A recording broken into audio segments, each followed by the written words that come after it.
સુરત જિલ્લાના માંડવી તાલુકાનું કૃષિ મંગલ હોલ ખાતે આદિજાતિ વિકાસ મંત્રી કુંવરજીભાઈ હળપતિના હસ્તે સામુદાયિક હેતુ માટે એક ટેન્કરના 2.5 લાખ એમ કુલ રૂપિયા 20 લાખના ખર્ચે પીવાના પાણીના 8 ટેન્કરોનું આદિજાતિ વિકાસ રાજ્યમંત્રીના હસ્તે લોકાર્પણ કરવામાં આવ્યું હતું।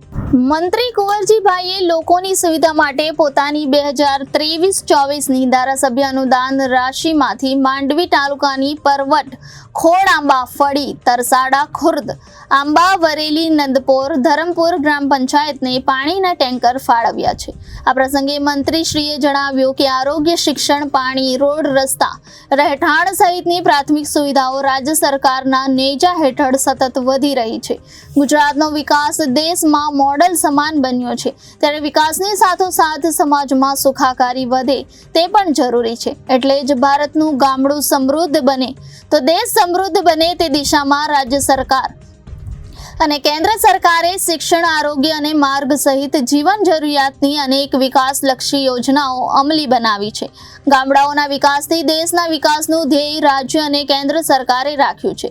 તેમણે વિકાસની દિશામાં ભારતને આગળ વધારવાનો આ યોગ્ય સમય છે એમ જણાવી વર્ષ 2047માં ભારત દેશ સંપૂર્ણ વિકસિત બને તે આપણું સૌનું લક્ષ્ય અને સંકલ્પ હોવા જોઈએ એમ ભારપૂર્વક કહ્યું હતું।